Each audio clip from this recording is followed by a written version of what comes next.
viena krētēnajos suitos pasu puse ir suitu, es teiktu, bagātākā puse, daudzajādā ziņā. Un suiti jau vispār ir bagāti. Bagāti ar mūsu krāšņām tradīcijām, un viena no tām ir koklas spēles tradīcijas. Un tieši suitos koklas spēles tradīcijas nav izzudušas pavisam nemaz. Ja kādu laiciņu varbūt tās ir gājuši mazumā, bet tomēr ir kāds bijis, kas tās tradīcijas turēs. Un mēs jaunākā paudze turpinām šīs tradīcijas turēt, kopu cienīt. Un biedrība jau kopš 2004. gada organizē koklas spēles ar tradīcijas suitos. Ir iegādājusies arī 11 koklas, lai šī tradīcija varētu zelt un plaukt un būt instruments, ar ko spēlēt. Un tā arī šodien, jeb šonedēļ atkal suitos koklē daudzi. Redziet, cik daudz, pirmā grupiņa, vairāk kā 20 koklē gribētāji. Un par to tiešām liels paldies Laimai Jansonai, ka viņa vēlas braukt un mācīt suitu koklētājus augt koklēšanas prasmēs, improvizācijā, un ne tikai iemācīties seno koklēšanas manieru, bet arī augt variācijās. Paldies Dacei, kur katru gadu organizē šo notikumu. Es esmu jau otro reizi, un arī šajā reizē ir gan jau redzēti daudz, gan jauni daudz. Un mums gāja, man liekas, ļoti intensīvi, jo ir kāds 4 dienas ar meistarklasēm. Ir tie, kas pirmoreiz koku turēja rokās, kāds gan rokas. Ir tie, kas jau ir otro gadu, ir tie, kas jau ir pirms tam nākuši. Kā mēs mācījāmies dažādas lietas. Un pirmā grupiņa, man liekas, varam piecelties paklanīties. Mēs nospēlēsim 3 dziesmas. Jo kā mums mācīja, viss jādara ar suitu lepnumu. Pirmā grupiņa.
Nākošā dziesmu pierakstīta dalnieku pusē.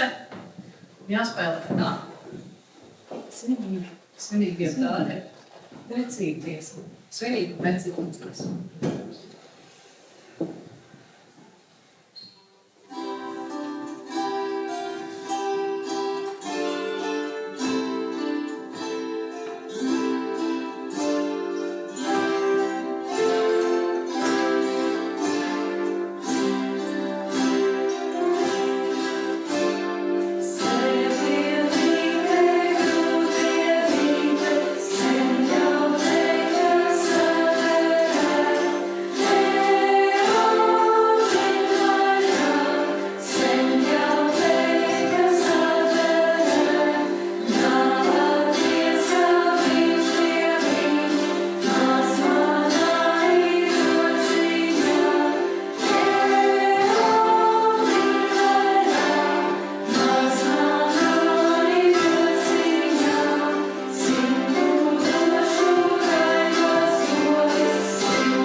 jautājums dalībniekiem. Cik daudziem no jums ir lāksteres pirkstiem?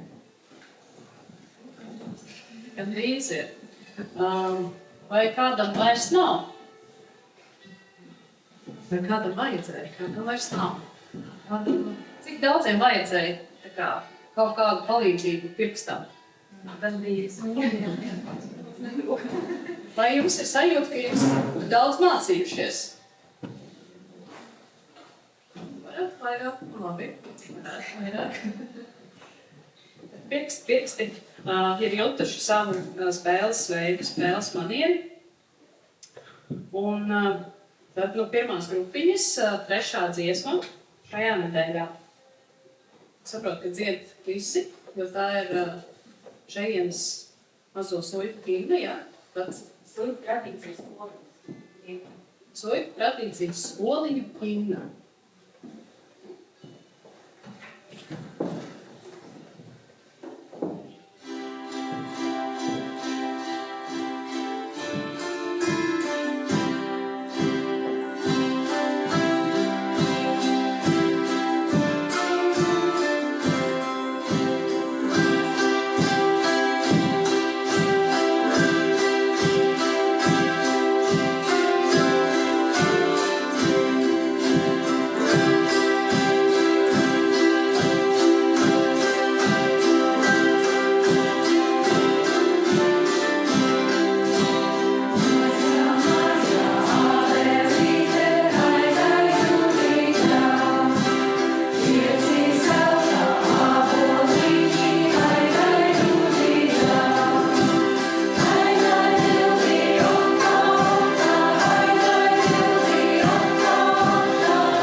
paldies pirmajai grupiņai. Sanāca tā, ka šonedēļ ir 2. augusts. Un 2. augustā ir dzimšanas diena Jānim Portam, vienam no suļu koklētājiem. Bet ir vēl viena sakritība. Tieši suļu mantojuma krātuvē Ilga Leimane nodeva glabāšanā Jāņa Porta kokli. Un tā mēs ar Jūru satikāmies suļu mantojuma krātuvē. Citu iemeslu dēļ. Un radās doma, kāpēc to koklīti nepaņemt ārā no tādas pašiem. Paņēmām un nomēnīju stīgu, noskaņojām un sapratām, ka mums šodien arī vajag paspēlēt to Jāņa Boriķa kokli par godu viņam. Un mums visiem var priek. Un Juris paspēlēs vienu gabaliņu. Jā. Tur vai drusku saistīts ar to afišu, kas tur dzimtenes sauc ir kāda salšogā, un mēs tā runājām, visi, ka tur tajā filmā viens spēlē koklu, un man nevar mēģināt izpētīt, kas tas tāds, kas spēlē, un es mājās uzliku to filmu un skatos, un bija doma tā kā varbūt, ka Heņķis varētu būt tas spēlētājs. Un skatos, Jānis Čalis, un tad raksturīgi tam atcirt un sāk pēc tam tiem koklētājiem bildēm pētīt un atrod, ka tas ir nevis Heņķis, bet viņas skolnieks Jānis Ports.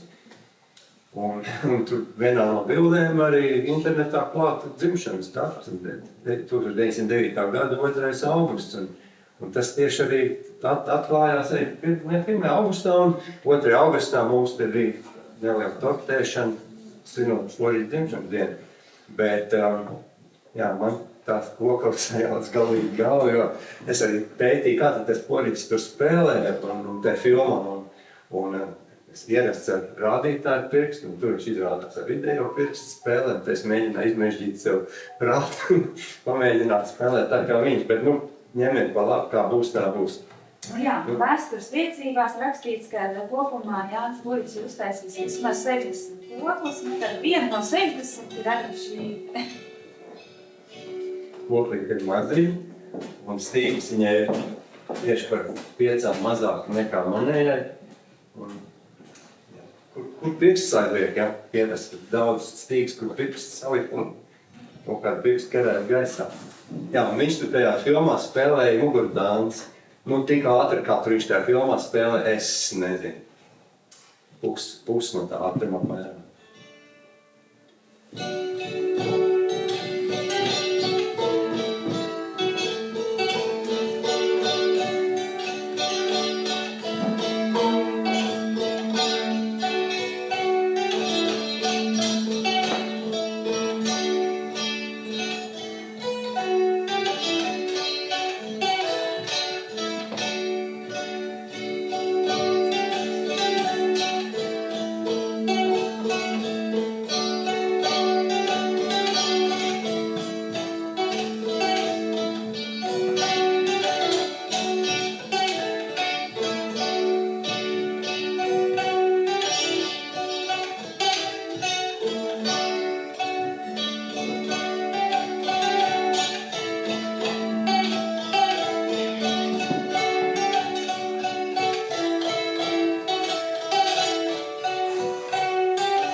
Tāpēc ir interesanti, ka diezgan daudzās bildēs ir vecie koklētāji kokli tur uz galdu un uz spēlēm. Un tad arī tajā filmā Porītis ir nolicis viņam tā kārtīgi šitādā atcelšana uz galdu un tā vienīgi. Var pastīties tajā filmā, ja skatās pa daļām, laikam tas bija 4. daļas, pašas beigas. YouTube viņas ir tā kā visu filmu kopā un tad ir pa 5 daļās sadalīt. 4. daļas beigās. Var redzēt, kā tas notiek. Kā teikt, šito spēlēt? Skanēja gluži kā filmā, bet otrā grupiņa man tika pieteikta kā advancētā grupiņa. Un tad, es ķēros pie polkām kādas nu varēja būt pie suitiem vai šai pusē, vai kāds Heņķis varbūt spēlējis, un tad pirmā būs augškujienieku polka.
Otrā grupa bija viltīga. Un piemēram smērēja ar jodu to heroīnu no pirksts, citam no pirksts. Ja jodu saka salāt no virskārtu, nebija tik sāpīgi. Suitos jaunas tradīcijas. Sitamais pirksts jodā pirms spēles. Nākošā melodija garais grīslis.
Nākošo melodiju spēlēs pats Heņķis.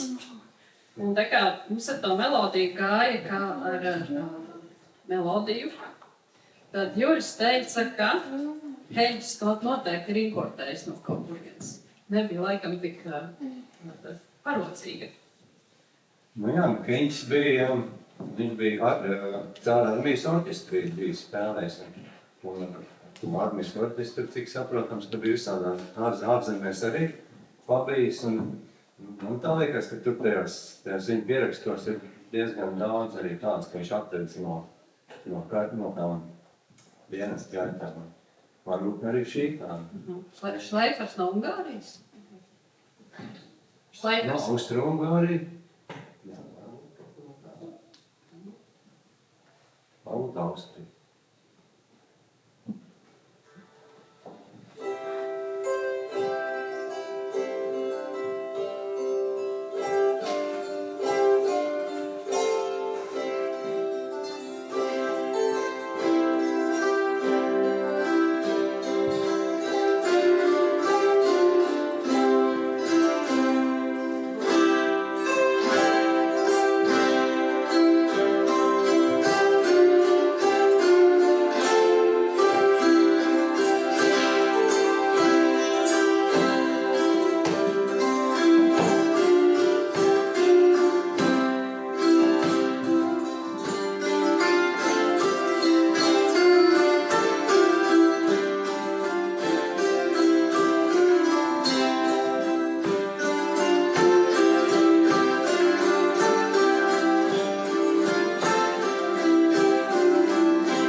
ar lepnumu katram par uzskaņotajām stīgām.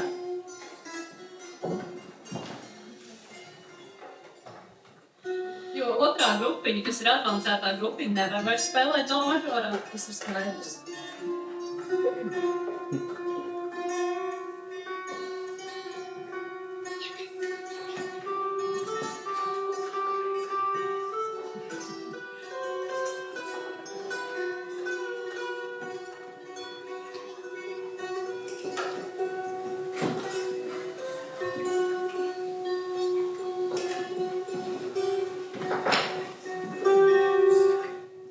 Daudz atmiņā kokle ir dēvēta par dieva instrumentu. Un pagājuši svētdienu pie dieviņa devās ruča.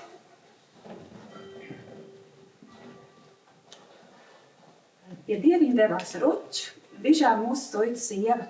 Un tāpēc mēs esam sagatavojuši ručām tādu vēstījumu, kā pateicībā par to, ko viņš mums ir devis, par to viņa klātbūtni, par to viņa gudrību, un par visu to bagātību, kas mums ir suitiem no ruča. Saule gājas spēlēt. Saule gājas spēlēt. Dziesma, un es arī ienācījos to. Ruča, braucot no mūzikas apskatējumiem.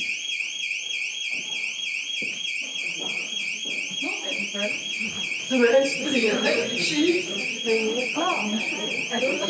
Bet viens zvanu kaut kā nepareizi. Kāds tas tad bija? Ir sadzirdēts saistībā. Es domāju, ka ruča ir ieradies.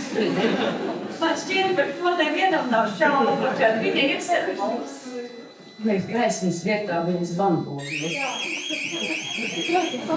Jo tie ir fiziski, viņi mums nevar neko pateikt. Jā. Nu, mēs saprotam. Mēs varam viņu pieminēt ar gaišām domām un pateicību. Un, jā, es domāju, ka... Dziesma. Jā, nu īstenībā ruča bija ļoti dzīvespriecīga. Un droši vien, kad viņa negrib, kad mēs raudām. Bet tieši šonedēļ man šķiet, ka debesis raudāja katru dienu. Un tāpēc arī jūs jauns raudāt.